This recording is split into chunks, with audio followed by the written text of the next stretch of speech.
కాంగ్రెస్ ప్రజాపాలనలో బీదల ఇండ్లపై బుల్డోజర్లు దూకుతున్నాయి. ఆక్రమణల పేరుతో పేదోళ్ల నివాసాలను కూల్చేస్తున్నారు. పోలీసు లాఠీలతో ప్రజా గొంతుకను నొక్కుతున్నారు. కోర్టులో కేసులున్నా, స్టే ఆర్డర్లున్నా సర్కారు బేఖతరు చేయడంపై విమర్శలు వస్తున్నాయి.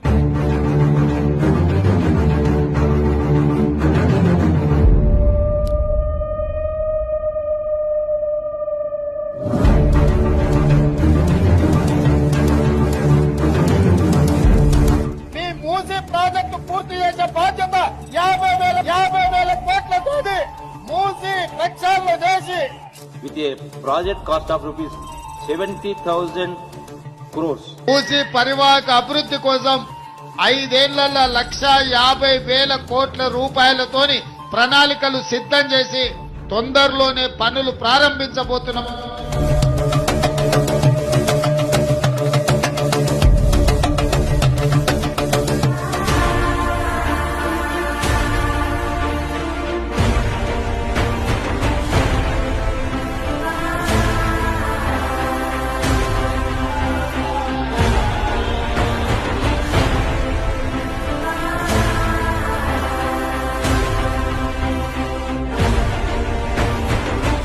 ఇది కరెక్ట్ కాదని చెప్తున్నాను.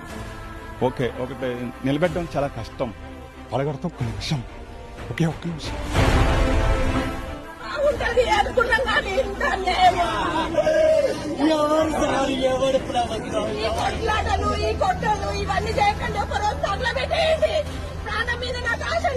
కడుపులు కొట్టడానికి నువ్వు వచ్చావు, మా లాంటి కడుపు కొట్టి ఇళ్లను కొట్టడానికి వచ్చావు. పేదోళ్లకే హైడ్రా, పెద్దోళ్ల విషయంలో హైడ్రామాలాడుతోంది. బిల్డర్ల నుంచి భారీ వసూళ్ల కోసమే రేవంత్ సర్కార్ హైడ్రా ఏర్పాటు చేసిందన్న బీఆర్ఎస్ వాదన నిజమవుతోంది. హైదరాబాద్ బాజ్పల్లిలో వాస్పి అర్బన్ నిర్మాణాల పట్ల హైడ్రా చూపిస్తున్న వైఖరిపై నగరవాసులు అనుమానాలు వ్యక్తం చేస్తున్నారు.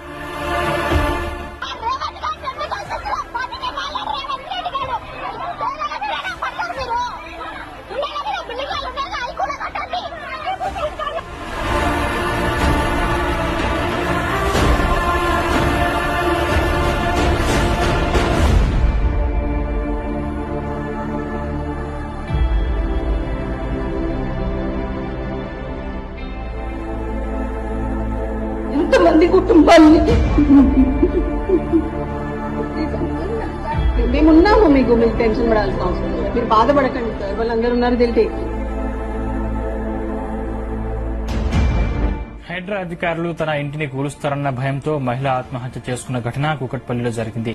ఉచ్చమ్మ గారు ఒక 52 ఏళ్ల మహిళ. ఈ కాంగ్రెస్ ప్రభుత్వం ఇవాళ పేదల ఇల్లు కూలగొడతా ఉన్నది. ఆ భయంతో ఇక్కడనే ఇదే ఇంట్లో వాళ్ళ బిడ్డ ఇంట్లో ఊరేసుకొని చచ్చిపోయిన పరిస్థితి. ఈ హత్యకు ఖచ్చితంగా ఇది హత్యనే, ఆత్మహత్య కాదు. ఇది రేవంత్ రెడ్డి ప్రభుత్వం ఈ హైడ్రా అనే అరాచకం పేరిట చేసిన ఒక హత్య అనేది మా పార్టీ ఒక వాదన.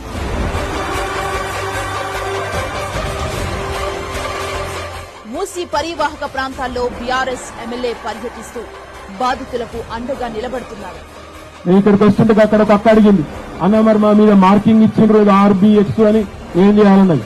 నేను ఒకటే చెప్తున్నా, ఆర్బీఎక్స్ అని ఉంటే దాన్ని తుడిచిపారేసి కేసీఆర్ అని రాయండి, ఎవడు ముడతలో చూద్దాం. టీఆర్ఎస్ ఎంట్రుక కూడా ఎవడు పీకలేడు అనే మాట కూడా నాది గులగొట్టు, కానీ పేదోళ్ల ఇల్లు కూలగొట్టకు, అక్కడితోనే ఆపు అని మాట విజ్ఞప్తి చేస్తా ఉన్నాం.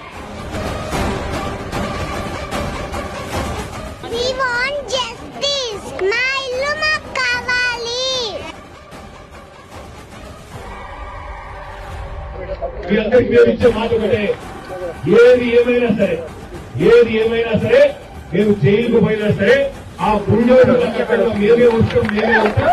తెలంగాణను షేక్ చేస్తున్న హైడ్రాపై తీవ్ర వ్యాఖ్యలు చేసింది హైకోర్టు. హైడ్రాకున్న చట్టబద్దతను ప్రశ్నించింది ధర్మాసనం. పొలిటికల్ బాసుల కోసం పనిచేస్తే ఇబ్బందుల్లో పడతారు అంటూ అధికారులను హెచ్చరించింది. ఆల్రెడీ కట్టినటువంటి ఇల్లు ఏవైనా ఉన్నా వాటిల్ని ఎటువంటి పరిస్థితుల్లో హైడ్రా టచ్ చేయదు.